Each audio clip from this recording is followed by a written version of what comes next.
61세 그러니까 짧은 기간 동안에 정말 특별하신 분이다. 성종환 신부님 하면은 정말 저거는 어떻게 보면 사람도 아니다. 네, 그럴 수 있을 만큼 온 마음과 온 힘을 다해서 하느님을 사랑하고 또 사람들을 사랑하고, 그래서 그 하느님의 말씀을 사람들이 잘 살 수 있도록 전하기 위해서 최선의 노력을 다하신 분, 이렇게 이제 우리가 기억할 수 있는 거 아닐까 싶어요.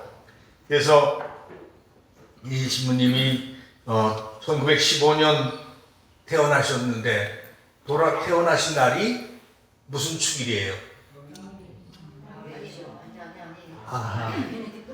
8월 8일이 도미니코 성인, 이 도미니코 수도회가 전 세계적으로는 제일 크게 확장돼 있어요.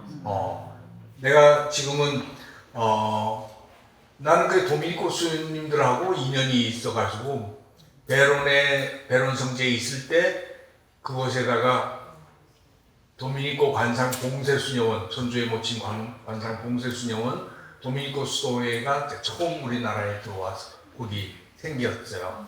그래서 이제 내가 그 스님들 6명 들어와가지고 각 나라 들어와가지고 살면서 오두막에 살게 해주고 살게 했더니 금방 집을 짓겠다고 1년 지나니까 벌써 집 짓겠다고 그래가지고 땅을 이제 마련해 줬어요. 베론 성지의 한쪽에다가.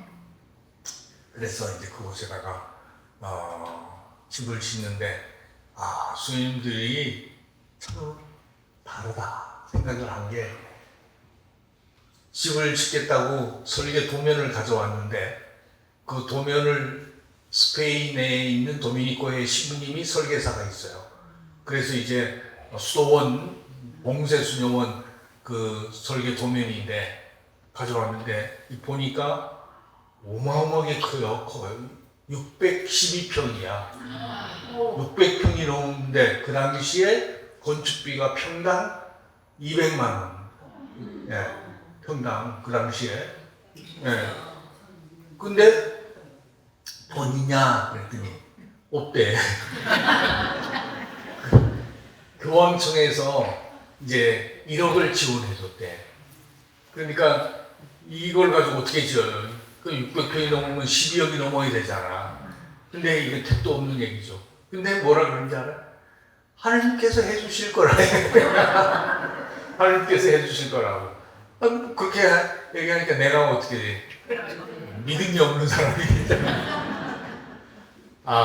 근데 놀랍게 스님들 얘기대로 그래서 돈은 없는데 누가 지어줄 사람도 없고, 내가 첫 번째 이제 본당 신부를 할 때 저는 팔자가 이상하게 꼬였는지 풀린 건지 모르겠지만은 하여간 보좌 생활 6개월 한 다음에 본당 신부로 발령을 받았는데 땅도 집도 아무 성당도 살 집도 없는 그런 개척교회, 원주시의 태당동이라고 그런 데로 이제 발령을 주셨어요. 왜냐면 개신교는 목사님들이 나가가지고 아무것도 없어도 개척교회 만들어가지고 그렇게 하는데 우리도 좀 그렇게 해봐야 되지 않냐. 나를 갖다 그런 데를 보내신 거야. 그래서 이제 집도 없으니까 10만 원짜리 월세 얻어가지고 밑에는 여관 분닭집 이런 게 있는데 요만한 넓이 계단으로 이렇게 올라가면 그 위에 한 20평 좀 넘는 탁구장 하는 데가 있는데 그거 하나 얻어가지고 그 맨바닥에다가 그야말로 다오다 이불이라고 그랬잖아요. 옛날에 천 깔아가지고 스펀지에다가 이렇게 씌워가지고 바닥에다 그냥 비닐장판 깔아놓고 앉아가지고 거기서 감실도 나무로 만들고 해가지고 거기서 미사 드리면서 그 옆에 붙어있는 골방에서 살게 됐는데, 그러면서 이제 땅 사고 그리고 이제 성당을 이제 짓게 되는 거죠. 할 수 없이 이렇게 해서.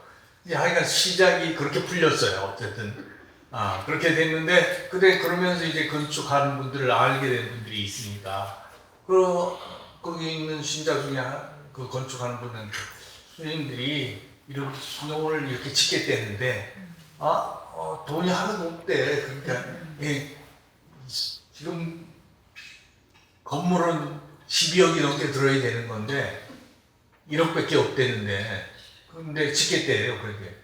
어떻게 해야 될지 모르겠다.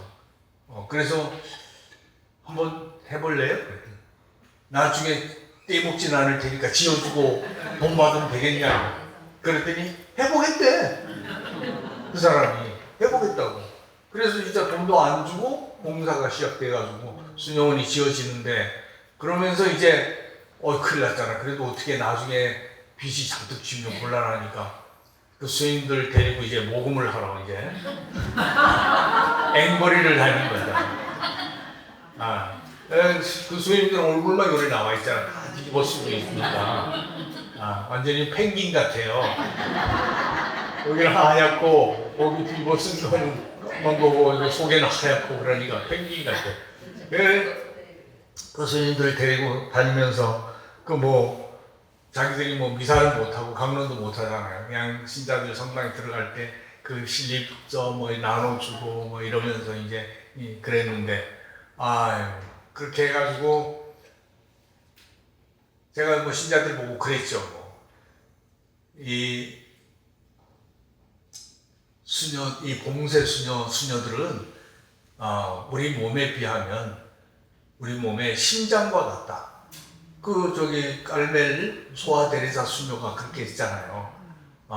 심장과 같다. 근데 여러분, 심장이 밖에 나와 돌아다니면 이 교회의 심장인데 이게 나와 이렇게 돌아다니면 이 교회가 어떻게 되겠냐고. 이게 제자리로 돌려놔야 되지 않겠냐고.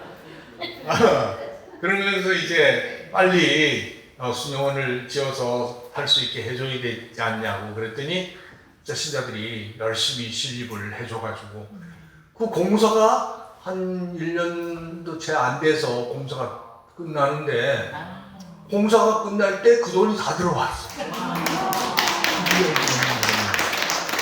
그러니까 그런 생각이 든 거죠. 정말 하느님이 하시는 일이라는 게 이렇게 놀랍구나. 내가 진짜 믿음이 없었구나. 스님들은 아무것도 자기들은 못해도 하나님이 해주신다는 그 믿음 가지고 저렇게 사는데, 나는 이게 머리 굴려가지고 이걸 하려면 얼마 들어가야 되고 뭐가 있어야 되고. 제가 이제 그때 그 스님들한테 배운 그걸 가지고, 그 영성을 가지고 그 이후에 살아가기 시작했어요. 그 뭐냐 하면, 무슨 일을 하든지 그걸 하기 위해서 계산을 하지 않고 기도를 해. 이 일을 하느님이 원하시는지 아닌지 그걸 식별하기 위해서 기도를 해요. 그냥 기도를 해서 하나님께서 원하시는 일이다 생각을 하면 돈도 사람도 뭐도 기술도 뭐도 아무것도 생각하지 않고 그냥 해. 그러면 그게 다 채워지더라. 놀라운 걸 발견한 거예요.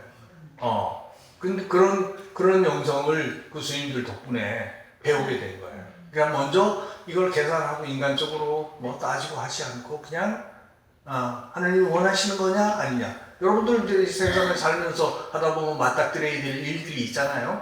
그걸 생각할 때 할까 말까 고민한다면 고민하지 말고 그런 생각을 해라. 하나님 원하시는 일인지 아닌지 그것만 식별할 수 있도록 기도해라.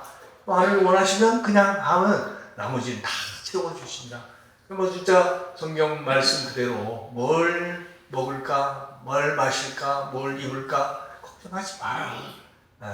들에 핀 꽃들을 봐라. 공중에 나는 새들을 봐라. 그 하나님께서 먹이고 입히시켰는데 뭐 걱정하냐. 하물며 너희야. 그 새들보다 꽃들보다 훨씬 더 소중한 존재입니다. 이런 말씀을 통해서 예수님이 제자들을 길러주시면서 걱정을 하지 말라고, 두려워하지 말라고 성경에 몇 번이나 나와요. 걱정하지 마라, 두려워하지 마라 365번이나 나오잖아요. 놀랍잖아요. 그게? 그러니까 매일 말씀하시는 거예요. 나보고 내가 걱정하고 있으면 걱정하지 마라. 예, 그 말씀을 해주셔요. 두려워하지 말라고. 근데 우리는 그 말씀을 안 믿어. 그러니까 걱정해. 걱정한다고 되는 일이 있을까요? 없어요. 걱정한다고 되는 일은 하나도 없어요. 사실은 여러분들이 뭐 걱정한다고 세상에 달라질 수 있는 것은 없습니다.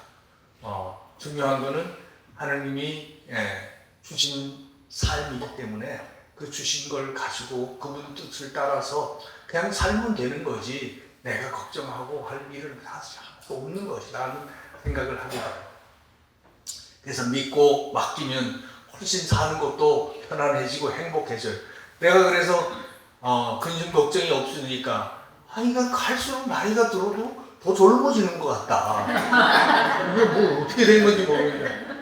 왜냐하면 저는 신학교 다닐 때 축구를 좋아해가지고 신학교에서 무릎을 다쳐가지고 그때부터는 이게 뭐 뛰어다니지도 못하고 산에도 못 가고 아무것도 못하면서 그 이후에도 신부가 돼서 살면서 자꾸 아프니까 무릎 수술을 4번이나 받았거든요. 그때 하여간 그때 거의 다 50대까지야.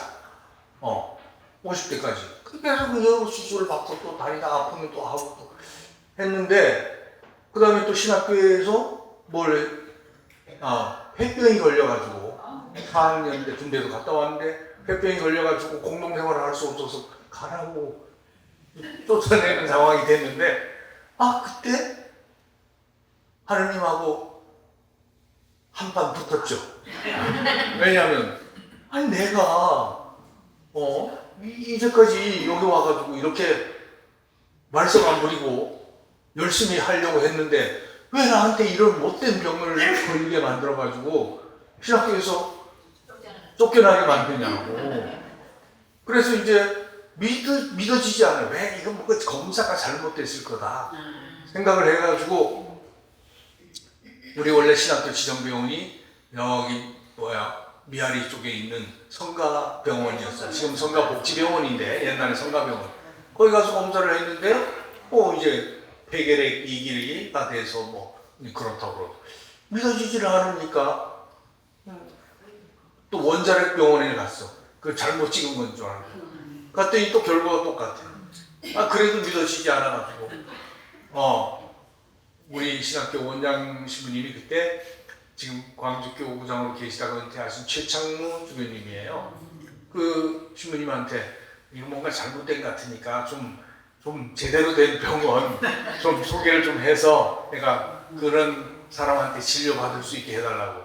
그랬더니 이제 명동성모병원이 있었어요. 그 명동성모병원에 김학중 박사라고 이름도 잊어버리지 않아요. 그분이 이제 우리나라 폐결핵 최고의 권위자래. 그래서 그분한테 추천서를 써줬어요. 진료를 받을 수 있게. 그래서 가서 이제 결국 다른 게 뭐 있어요? 장비 가지고 이제 엑스레이 찍는 건데 그때는 엑스레이 찍고 나면 이틀 후에 결과가 나왔잖아요. 보통 보면.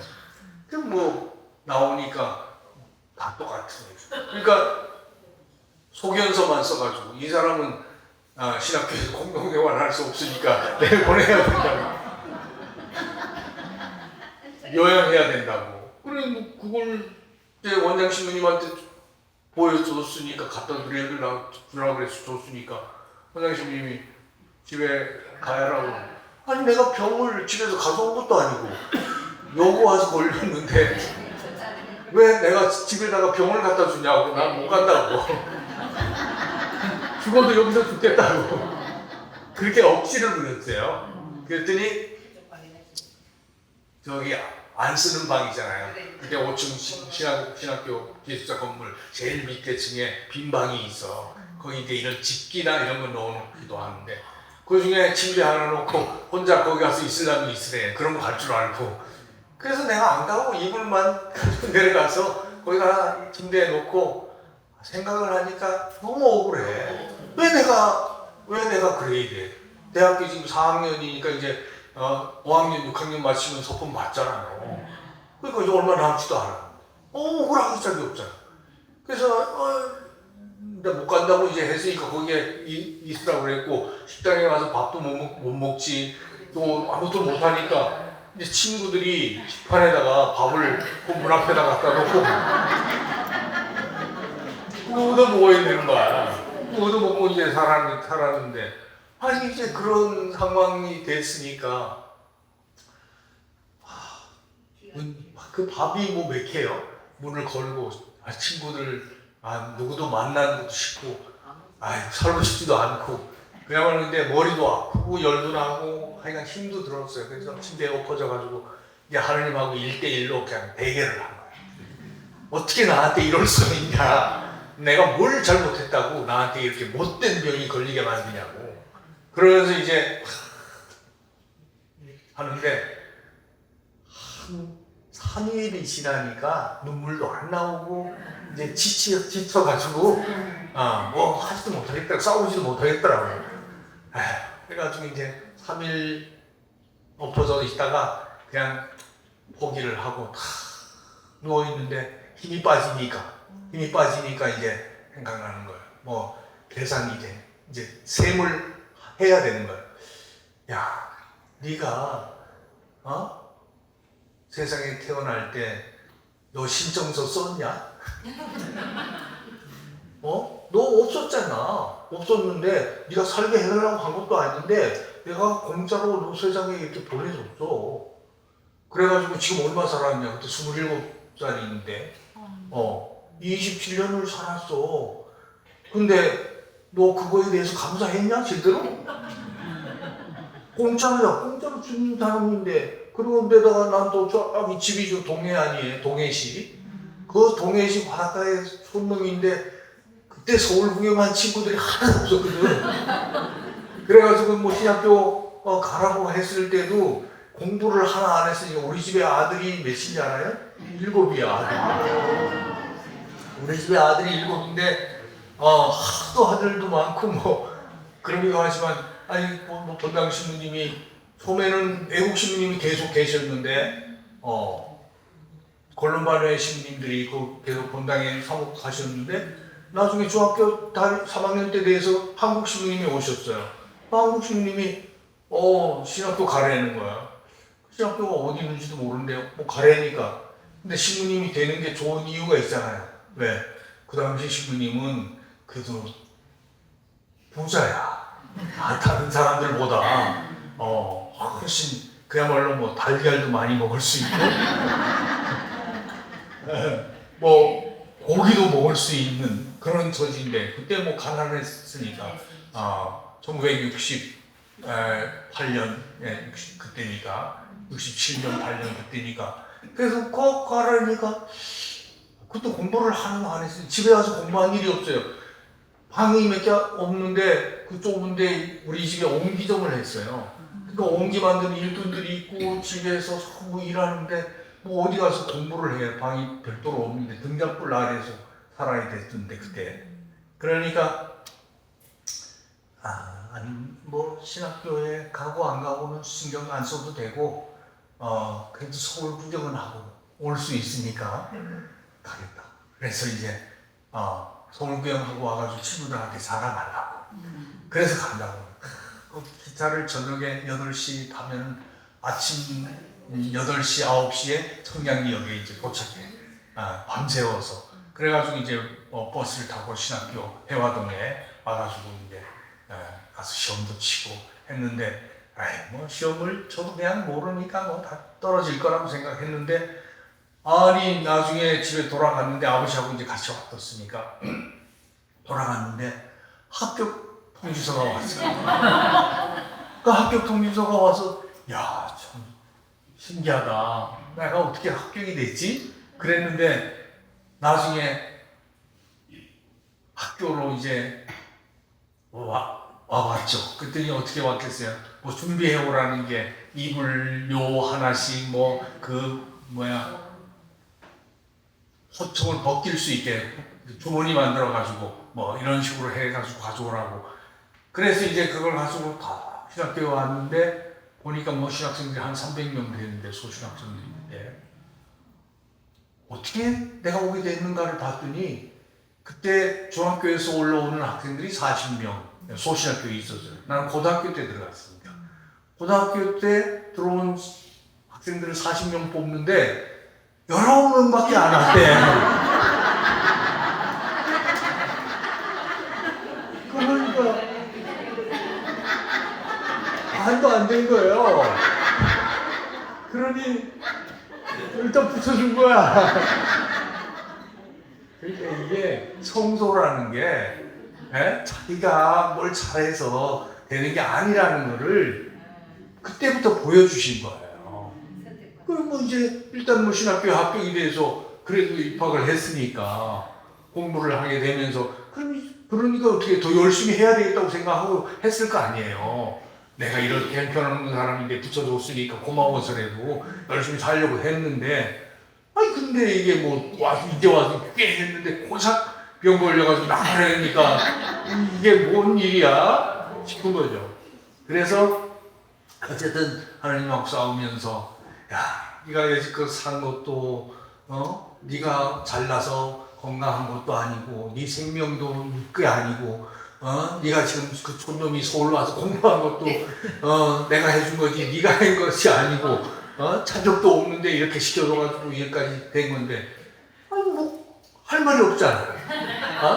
다 이제 그동안 그런 거 그렇게 사는 것만 해도 너무 감사한 거고, 내가 건강하겠다고 생각해서 건강한 것도 아니고 그동안 주셨으니까 열심히 뛰놀고 잘 살았으니까 그것도 감사하고, 참 모든 게 다 감사하고. 그러면 나 이제 나가면 신부 못 되잖아. 그럼 가만히 생각해, 신부를 내가 꼭 돼야 될 이유가 뭐, 내가 왜 되려 그러지? 그러니까 그냥 가라 그래서 와서 했는데 왜 되려 그러지? 보니까 하느님이 당신 도구로서 일꾼으로서 쓰려고 불러주신 것이 성소잖아요, 말하자면. 근데 그러면 내가 신부 안 되면 내가 손해날 게 있어요? 없어요. 있어요, 없어요? 없지. 왜냐면 내일 하려고 하는 것도 아니고, 아니 내가 신학교 와서 공부한 것도 내 돈으로 한 것도 집에 뭐 돈이 있어요? 그러니까 이제 교구에서 다 학비도 대주고 했으니까, 공짜로 했으니까 내가 신부가 안 되면 이 돈 대준 교회도 교구도 손해가 날 거고, 하느님도 일꾼 하나 없어졌으니까 손해가 나지 내가 손해날 건 없잖아. 아니 그러고 보니까 내가 지금 죽는다 하더라도 뭐야, 이제까지 살은 것만 해도 감사하지 죽는 게 억울할 일이 아니잖아. 얼마나 더 살아야 된다는 거 내가 정해놓은 것도 아니고 그거 다 처음부터 공짜로 하나님이 주신 건데 내가 왜 그걸 가지고 굳이 억울해하고 걱정을 했지? 이런 생각이 다 드니까, 그렇구나. 내가 너무 잘못 생각하고 그동안 그만큼 많은 은혜를 받았는데 이걸 감사도 제대로 못 드리고 어리석게 살았구나. 내 잘나서 사는 줄 알고. 그래서 죄송한 마음이 들어서 뭐라 그랬겠어. 내가 죽어도 좋고 이렇게 아파가지고 그냥 살아도 좋고 신부가 못 돼도 좋고 무엇을 하든 상관없다. 근데 한 가지 뭐냐, 내가 사람으로서 체면은 있어야 되니까 내가 그동안 받은 은혜 감사드릴 수 있는 시간은 좀 달라. 그 시간만 좀 달라. 그러면서 그분께 이제 모든 것을 의탁하고 맡기게 됐어. 그랬더니 데려가셔도 좋고 공부 못 돼도 좋고 다 상관없으니까 하시라고 했더니 마음속 깊은 데서 빛이 진짜 동토운 그동안 깜깜하게 너무 어둡고 두렵고 아프고 힘들던 것들이 환하게 빛이 비춰오면서 너무너무 행복해진 거야. 기뻐진 거야. 마음이 그렇게 기뻐질 수 없더라고. 아픈 건 똑같은 건데 병은 있는 거고.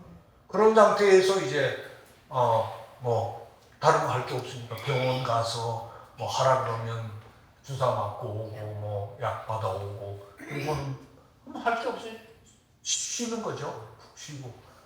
그리고 이제 다른 사람들이 다 들어가고 난 다음에 혼자 들어가서 성당 뒷자리에 혼자 앉아서 기도하고, 먼저 나오기 전에 나오고 밥은 날라가 주는 거 맛있게 먹고 뭐 이러면서 살다가 한 달 좀 지나서 파악을 해서 이제는 굳이 여기서 고집 부리면서 있을 이유가 없으니까 가서 하나님 원하는 대로 학교에서 하라는 대로 나가야 되겠다 생각이 이제 다 이걸 보따리 싸가지고 집에 갔는데 가가지고 그래도 뭐 가족들에게 폐는 끼치지 말아야 되니까 병을 옮기지 말아야 되잖아. 약은 먹어야 되잖아. 그래서 이제 약을 더 먹으려면 어떻게 해야 돼? 병원을 가야 되는데 그 삼척이라고 하는 곳에 성요셉병원이 있었어요. 그 병원의 의사가 누구냐면 수녀님이야. 그 수녀님이 원주의 가톨릭 원주 가톨릭 의원 정교봉사회 프란치스코 정교봉사회라고 하는 수녀원을 세우신 분이고 외국인 수녀님인데 독일계 미국인이에요. 근데 그 수녀님이 가톨릭대에 들어와가지고 의대를 다녔는데 톡으로 졸업하셨어요. 근데 그 수녀님이 거기 와서 이제 그때는 그 수녀원을 세우기 전에 당신이 골룸만회 수녀원으로 들어와가지고 그 삼척에 와서 의사로서 활동을 하신 거예요. 그래서 이제 그 수녀님이 또 아직 전문의가 폐결한 게야. 그래서 잘 됐다. 그래서 그 수녀님한테 가서 내가 이런 사정 때문에 왔는데 내가 지금은 돈이 없으니까 살면 이 사람이 갚을 거고 안 살면 하느님이 갚아줄 거고 그러니까 일단 약을 좀 달라고 그랬더니 일단 검사해보고 주겠다고. 그래서 엑스레이를 또 찍었죠. 찍었는데 한 달 반밖에 안 됐어. 그렇게 병원 다니면서 난리 친 게. 근데 괜찮은 거야 이게. 괜찮으니까 그 수녀님이 뭐라 그러겠어요. 의사 선생님이 괜찮으니까 걱정하지 않아도 되겠다고, 안 먹어도 되겠다고 그러면서 이제 얘기하는 거야. 근데 내가 서울에서 한 군데도 아니고 세 군데 병원 다니면서 그랬는데 어떻게 그게 괜찮을 수 있어. 적어도 2, 3년 이상 요양해야 된다 그랬다. 근데 지금 이게 뭐냐. 그러면 서울에 가서 그 필름을 좀 가져오라고, 사진을. 그래서 올라와서 이제 성가병원에 가가지고 그런 사정이 좀 있으니까 달라고 그랬더니 가져와서 갖다 드렸더니 비교가 되잖아. 이건 분명히 맞다. 근데 좀 괜찮아졌는데 있으니까 약을 그래도 먹고 다시 개학하는 학교 가라. 그래가지고 이제 약을 받아가지고 근데 다시 먹으면서 먹고 그다음에 신학교에 다시 들어올 수 있게 된 거예요. 그러니까 이게 얼마만큼 엄청난 체험을 하게 해준 건지 모르잖아요. 사실은. 그러니까 내가 내 힘으로 살려고 내가 사는 거라고 생각했던 그 마음들을 다 내려놓을 수 있게끔 그야말로 숨쉬고 살아있고 걸어다니고 말하고 움직일 수 있고 이 모든 것이 뭐예요? 하나님의 선물이고 은총이야. 공짜야. 공짜로 내가 살고 있는 거야 사실은. 그래서 이 사실을 우리가 기억을 꼭 하면서 살았으면 좋겠다. 그게 있으면 어떻게 살 수 있냐 생각을 하면 선신부님이 그걸 보여주신 것 같다. 이게 60년밖에 못 사셨지만 정말 저렇게 엄청난 일을 하실 수 있었을까 하는 생각을 하게 되는 거예요. 그래서 여러분들 이 살면서 생각해 보면 이걸 확실하게 내가 얘기해 주고 싶은데 우리가 살기 위해서 꼭 있어야 될 조건이 있다면 뭐가 있어야 돼요? 뭐가 있어야 돼요? 뭐가 있어야 살 수가 있냐고. 네? 돈 있어야 살 수 있다. 또 뭐가 있어야 돼요? 건강. 또 이렇게 지금 생각하는 우리들이 이제 이걸 사고를 바꿔야 돼. 어떻게 바꿔야 될까요? 하느님이라고 하는 데까지 올라가지 않아도 돼. 그 전 단계에서 좀 더 영성적으로 생각을 하면 뭐가 있어야 살 수 있냐를 생각해 보면 나는 세 가지를 항상 얘기해요. 첫 번째, 시간이에요. 여러분 산다는 건 시간을 사는 거지 지금. 그죠?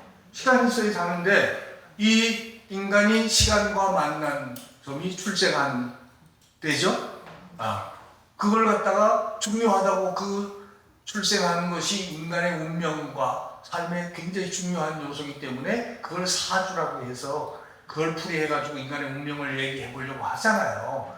어쨌든 출생에서부터 죽음까지라고 하는 시간은 내가 정해? 아니면 받은 거예요? 공짜로 받은 거예요. 그러니까 이건 뭐 시간은 내가 돈 주고 샀어요? 어떻게 생겼어요? 공짜로 받은 거야. 그 다음에 두 번째 조건이 또 뭐냐면 공간이야. 하늘과 땅이 있어야지 살지. 그거 없이 살 수 있어요? 돈 그까지 건강 문제가 아니야. 그거 없는데 우리가 어떻게 살아? 그죠? 이 하늘과 땅 위에 모든 생명 먹을 거니까 다 주신 거 아니에요? 그 창세기 읽어보면서 여러분 느끼잖아요. 아, 이거 다 하느님이 만드신 거잖아. 그 만들고 우리 보고 살라고 해주신 거니까 다 공짜로 이 삶을 거저 받은 거라고. 나는 이 창세기 신부님한테 배우면서 그걸 배웠어요. 정말 놀라운 것을 하느님은 이렇게 베풀어 주시는데 사람들은 이걸 알까? 이게 자기 건 줄 알고 땅 조금 더 가지려고 그러고 뭐 거기다가 더 편안하고 더 좋은 집 지려고 그러고 뭐 난리를 치지. 이게 아니지 않냐. 그러니까 이 공간이라고 하는 것도 여러분이 태어나 보니까 하늘도 있고 땅도 있고 땅 위에 바다 위에 모든 생명체들 먹을 거리 다 주어졌지. 여러분이 만든 거 아니잖아요. 돈 주고 산 것도 아니잖아요. 예? 그러니까 뭐예요? 공짜. 이것도 공짜. 그 다음에 세 번째 뭐가 또 있어요? 이 사람은 인간이야. 혼자 사는 게 아니잖아. 뭐 하늘에 쭉 떨어져가지고 혼자 사는 게 아니잖아. 누가 있기 때문에 내가 사는 거야. 내가 있는 거예요. 그죠? 다른 사람 없으면 부모님이 없으면 조상이 없으면 여러분이 어떻게 있어? 그리고 여러분의 함께 사는 가족과 이웃이 없고 친구가 없다 그러면 이 삶이 어떻게 행복해질 수 있고 어떻게 살 수 있겠냐고. 혼자 잘나서 살 수 있는 건 절대 아니다. 그래서 생각해보면 이 세 가지가 뭐예요? 공통적으로 간자가 붙었죠? 사이 간자가 붙었어요. 그러니까 뭐예요? 참간이야. 살기 위해서, 인간이 살아가기 위해서 가장 중요한 기본 조건이 삼간이다. 이렇게 좀 또 고상하게 생각하라고, 이제. 뭐가 있어야 사냐? 그러면 이제 돈 있어야 먹을 건강 있어야 이거 하지 말고, 시간이 있어야 되고, 공간이 있어야 되고, 인간이 있어야 되고. 남의 덕분에 사는 거지, 내 행복으로만 사는 거 아니야, 사실. 그러니까 이것만 확실하게 깨달아도, 이것이 세 가지가 다 뭐예요? 다 공짜야. 공짜를 우리가 은총이라고 그래. 그러니까 하느님의 은총, 선물, 공짜, 그 덕분에 내가 살고 있고 살아온 거야. 감사해요, 안 해요? 그렇죠. 이거예요. 이걸 깨닫고 살아가야지. 그러면 다른 문제들이 다 없어지죠. 내가 지금 얘기하는 거예요. 저도 이런 깨달음을 가지고 살아가기 때문에 건강이라는 거 건강하길 원하지 않는데도 더 주셔가지고 제가 어떻게 됐는지 알아요? 2019년에 제가 이제 그 안식년 연수를 하기 위해 가지고 이제 얼마 남지 않고 이제 은퇴를 앞두고 마지막으로 한번 안식년 연수를 하자 그래가지고 제주도에 엠마오의 집이라고 이시돌 목사님 거기에 보면 주교회의에서 전국 신부님들 안식년 하는 신부님들 연수할 수 있게 한 20명 살 수 있는 집을 지어놨어요. 그래서 거기 가서 이제 연수를 하면서 지냈는데 오전에는 항상 강의고 오후에는 자유시간이니까 계속 뭐 오름이나 산에 이렇게 오르내리고 하면서 지내게 되는데 내가 나이가 제일 많았어요. 그때만 해도. 그래서 젊은 신부들하고 계속 이제 시간 되면 이제 걷는 걸 했죠. 그랬더니 그걸 한 3개월을 하고 났더니 이게 다리가 튼튼해지는지 몰라. 튼튼해져가지고 이제 어디든지 가도 괜찮은 거야. 그래가지고 그걸 다 하고 와가지고 돌아와서는 그동안 가고 싶어도 못 다니던 산을 다니기 시작했어. 나이가 들어서. 그래서 배론 성지에 산인데 구악산, 백운산이 이렇게 있거든요. 그 주론산이라고 지금 써 있어 지도에. 그 산에 올라가서 가보지 못하고 배론에서도 무릎이 아파가지고 맨날 최양학 신부님 묘소까지만 갔다 왔지 못 갔는데 거기를 바라만 보고 있었는데 올라가 보니까 너무 쉬운 거야. 배론을 와서 가보니까. 그러면서 자신이 생겨서 무슨 일을 했겠어요? 설악산 대청봉부터 시작해서 치악산, 비로봉, 소백산, 월악산 그 산들을 다 다니게 됐어요. 그때부터. 그래가지고 며칠 전에 지난주 월요일 날 그 치악산 상원사 남대봉이 치악산이 비로봉, 향로봉, 남대봉 이렇게 이제 쭉 이렇게 있는데 남대봉이 이제 상원사 그 꽁이에 머리 받아가지고 살렸다는 구렁이 그 얘기할 때 치악산인데 그래서 이제 거기까지도 우리 친구 신부하고 이제 다 이제 많이 다니다 하나도 못 다니고 다른 친구 하나하고 둘만 산에 갈 수가 있어. 그래서 둘이 이제 산에 갔다 오고 있는데 이게 뭔가 이런 생각을 하게 돼요. 근데 이걸 왜 하게 이렇게 다리를 다시 줬느냐를 생각을 해보면 그 얘기 다 있어요. 하느님이 그냥 주시는 게 아니고 쓸 때가 있더라는 얘기예요. 또 뭐 때문에 주셨겠어요? 제가 이제 19년에 그렇게 안식년을 하고 돌아와서 그 다음에 뭐가 생겼어요? 코로나가 이제 20년부터 이제 계속해서 생겼잖아요. 그래서 그 코로나 상황에서 신자들 성당에도 못 오고 막 이런 상황이 됐잖아요. 그럴 때 이 성당에 못 오는 신자들을 위해서 뭔가 해야 되겠다 해가지고 우리 교구에도 얘기해도 안 들으니까 황창현 신부 아시죠? 황창현 신부가 있어서 얘기를 하게 돼가지고 좀 이 유튜브로 방송을 해서 신자들을 집에서 성당에 못 와도 교육받을 수 있게 좀 돕자 해가지고 만든 게 다볼사이버 성당이야. 그게 나 때문에 이제 만들어진 거잖아요. 그게 이제 만들어지고 나니까 2021년이 최영업 신부님, 김대건 신부님 탄생 200주년이야. 그래가지고 그때를 기해서 뭘 하자고 하는 거야.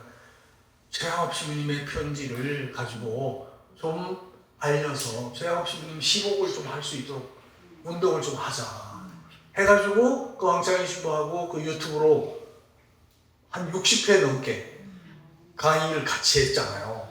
해가지고 이제 그걸 하고 났는데 그래서 이제 하고 나니까 너무 조용한 거예요. 왜? 최영학 신부님은 몸으로 사죠. 날마다 70리 100리길을 걸으면서 산속에 숨어 있는 신자들을 만나서 그들에게 교리를 가르치고 세례를 주고 미사를 드리고 성사를 주고 그리고 날 밝기 전에 그 또 빠져나가 또 다른 교촌으로 가고 그렇게 엄청난 고통을 겪으면서도 길바닥에 평생을 살다가 길에서 쓰러져 돌아가신 거예요. 그 해마다 7,000리가 넘는 길을 걸었더라고. 그런 그 최영업 신부님의 그 이야기를 편지를 통해서 전하다 보니까 너무 내가 부끄럽고 죄송한 거야. 왜? 나는 그분이 걸은 거 반쪽도 못 걷고 하지 못했으니까. 그래서 최영업 신부님 발자취를 따라가지고 이제 입으로만 전하던 걸 순례를 해야 되겠다 해가지고 순례를 다니기 시작했어요. 그래서 순례를 전국의 한 30개 지역을 선택해가지고 최영업 신부님 발자취를 따라 순례를 다니게 되는데 걸어 다녀도 괜찮은 거 아니에요? 많은 지역을. 그렇게 내가 순례를 하고 나니까 뭔 일이 생겨요. 다른 사람들이 막 좀 자기들도 좀 데려가 달라고 같이 가고 싶다고 막 요청을 하는 거예요. 그래서 그 사람들이 요청을 하니까 어떻게 해요?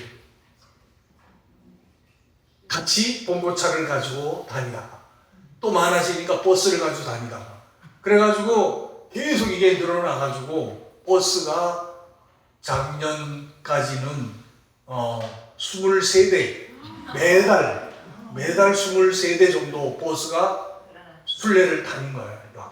해서. 근데 그 버스비를 황창현 신부가 청국장 팔아가지고 대주는 거야. 그러니 얼마나 놀랍냐고. 그래서 뭘 하게 돼? 최영업 신부님 시복을 위해서 우리가 이걸 순례를 하고 기도를 하면서 다니는데 이것이 이루어질 수 있도록 기도하면서 다니면서 단순하게 이제 기적 심사가 남아 있는 건데 이게 잘 안 되는 거예요. 그래서 우리가 기적이다. 빨리 뭐 성인 복자 만들어 놓으면 뭐해? 우리나라 순교 성인 몇 분이에요? 103인 순교 성인 계시죠? 그 다음에 복자는 124위 있죠? 근데 빨리 만들어 놓고 제대로 알지도 못해. 제대로 공경도 못해. 그보다는 뭐가 필요해요? 그분을 제대로 알고 따르고 그럴 수 있는 그런 신앙이 필요하잖아. 그래서 이 순례를 30개를 다 한 사람들을 베로는 성지의 명부에다가 기록을 하고 다 스탬프 찍었으니까 그 다음에 주교님 축복장을 주고 그 명부를 이제 교황청에 보내서 지금 이렇게 많은 사람들이 저 신님이 누구길래 이렇게 따라다니면서 공부를 하고 순례하고 기도하느냐. 이런 분이 성인이 안 되면 누가 되겠냐. 이렇게 많은 분들이 존경하며 따른다. 이 자료를 제공하려고 한 거예요. 그래가지고 이제 몇천 명이 지금 이제 넘었잖아요. 그 30개 지역을 순례하신 분들이. 그 시간이 굉장히 많이 걸리죠. 한 번에 가봐야 뭐 한두 군데밖에 못 가니까 그 30개를 다니려면 적어도 1년 반이나 이렇게 2년이 걸리든지 해야 되는데 한 곳씩 다닙니다. 그러면은. 아무튼 그렇게 이제 다니게 됐는데, 그걸 하라고 했구나. 그래서 최영합 신부님 얼마 전에 3월 26일이 안중근 의사가 돌아가신 날이거든요. 처형되신 날이에요. 근데 그날 교황청에서 시성 15 심사위원들이 기적 심사를 했어요. 15분이 했는데 최영합 신부님의 전으로 이루어진 그 사건이 기적이 통과합니다. 그래가지고 이제는 뭐 저기 10억씩 가는 거는 시간 문제예요. 내년에 이제 교황님이 청년대회 우리나라에서 서울서 할 때 오시게 되면 그때 뭐 언제 날 잡아가지고 할 수 있게 됐다. 최영합 신부님이 복자품에 오를 수 있게 됐다. 이런 생각을 하게 되면 이게 뭐든지 그냥 이루어지는 게 아니고 뭔가 이유가 있다 하는 생각을 하지 않을 수가 없다는 거죠. 그래서 정말 우리가 생각하는 것보다 또 다른 방법으로 여러 가지로 우리를 이제 인도해 주시면서 도움을 주시고 도움으로 쓰시는데 내가 지금 시간이 없네. 벌써 저기 그런 이야기를 하고 지금 선신부님에 대한 이야기를 마무리를 하려고 그랬는데 이야기 시간을 내가 너무 잘못 써가지고 시간을 못 썼지만 이 이야기는 아마 수님들이 계속 여러분들에게 많이 해줬을 거고 다른 신부님들도 할 거기 때문에 뭐 이거 자료만 이제 주님들이 보시면 되는 거고 다 아시잖아요, 그죠? 선종환 신부님에 대해서 여기 와서 많이 듣죠? 네. 그러니까 뭐 내가 굳이 안 해도 될 텐데 이분이 뭐 사셨던 거, 그 다음에 그분의 성덕 그런 이야기들을 좀 이제 하고 싶었던 것도 이제 마무리가 있는데 아무튼 뭐 나중에 스님들 통해서든 또 다른 시민들도 계속 하시니까 이야기 들으실 수 있으면 좋은데 중요한 건 뭐냐면 나는 우리나라에 수도회가 많이 있지만 제일 좋아하는 수도회가 우리 말씀의 성모 영모 수도회예요. 왜냐하면 이 스님들은 진짜 이 선신부님의 그 정신을 따라가지고 노동하고 기도하고 이러면서 정말 가난을 선택한 삶으로 이렇게 살아갔는데 스님들도 선신부님이 안 계셨으면 수도자가 못 됐어요. 열심하게 신앙은 있는데 뭐 공부하고 좀 거한 사람들만 불렀지 뭐 가난하고 공부도 못하고 그런 사람들은 수도자로 불러 쓰지도 않았죠. 그때만 해도 그죠? 근데 이 선신부님은 그런 사람들 정말 어려움을 겪더라도 그 복음의 정신에 따라서 청비를 살 수 있는 그리고 작은 사람이 돼서 최선을 다해서 주님의 말씀을 따라서 살 수 있는 그런 그 수녀들을 원한 거니까. 그러니까 지금까지도 흐트러짐 없이 계속 수녀님들이 이렇게 노동하고 기도하고 이 성경 공부하고 성경 말씀대로 살려고 노력하고 있는 모습을 보기 때문에 그래서 진짜 수님들을 정말 존경하고 좋아하니까 수님들이 부탁하니까 거절하지 못하고 내가 오게 된 거기도 하지만은 아무튼 여러분들이 지금 이 영보의 후원회원인가 뭐예요? 선정하신 영상학교. 하여튼 이걸 하게 된 거는 여러분이 굉장히 복이 있는 사람입니다. 다른 어떤 강좌는 머리로는 똑똑하고 그한 사람들이 많아요. 많아서 훨씬 좋은 지식 많이 알려주고 할 수 있겠지만은 그보다 더 중요한 것은 아는 것을 사는 것이 중요하다. 우리 김수환 추경님 얘기했잖아요. 머리에서부터 가슴까지 내려오는데 30년 걸렸다고. 근데 이 가슴에 온 게 내 손발을 통해서 실천되어질 수 있는 또 얼마나 걸리겠어요. 이제 그렇게 해서 중요한 거는 말씀을 알고 배우는 것도 중요하지만 그 말씀을 사는 것이 더 중요하다 생각을 하는데 그 삶의 모습을 그대로 선신부님을 보듯이 볼 수 있게 보여주는 수녀님들이 바로 이 영도의 수녀님들이라고 생각을 하기 때문에 여러분들은 정말 복된 사람들이고 좋은 선택을 잘 하셨다 하는 생각을 합니다. 여러분도 그렇게 생각하죠? 네. 그래서 단순하게 지식만 배우려고 그러지 말고 예수님들의 그 삶의 덕행과 그 모범을 본받고 배워가면서 여러분들이 산다면 보장되어 있다. 뭐가? 하느님 나라.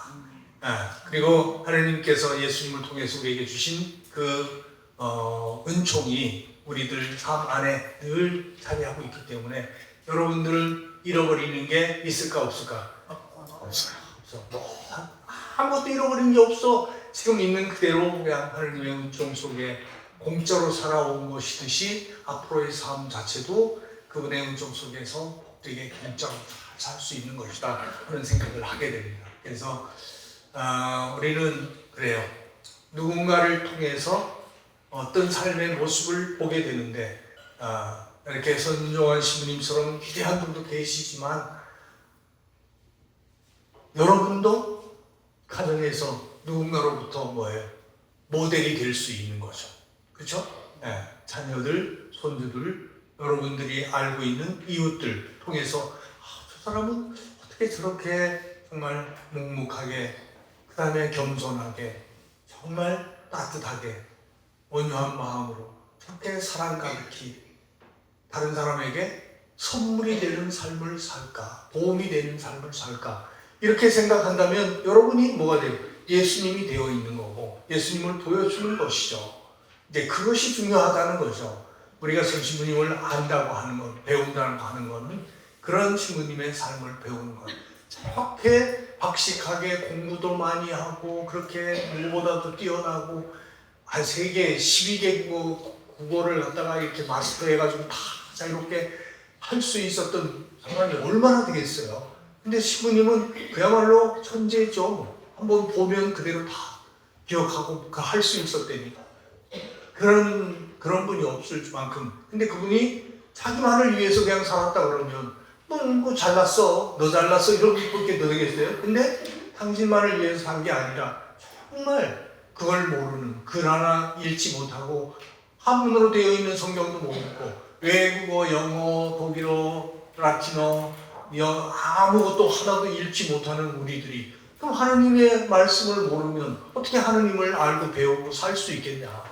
근데 그것을 우리말로 이렇게 다시 번역해서 전해주신 그 신부님이야말로 우리들에게는 정말 너무너무 소중한 분이다 하는 생각을 하고 그 신부님의 삶에 세례자 요한은 예수님의 신발끈을 매기에도 부족하다고 얘기했지만 저는 역시 선신부님의 신발끈을 매드릴 자격조차 없을 만큼 부끄럽게 사는 제자이지만 그래도 신부님이 가지고 계신 그 좋은 덕행, 그 삶의 그 영성은 알고 있고 느끼기 때문에 여러분들에게도 나누고 전하고 싶어서 이제 이렇게 함께 한 것이다. 부족하지만 여러분들을 찾아서 이렇게 함께 왔는데 이런 시간 동안 그래도 별로 재미없는 이야기지만 그래도 재미있게 열심히 잘 들어주시고 함께 해주시면서 해주신 여러분에게 감사드리고 앞으로도 이런 영성학교가 여러분들의 삶의 영성에 진짜 보고가 될 수 있도록 값진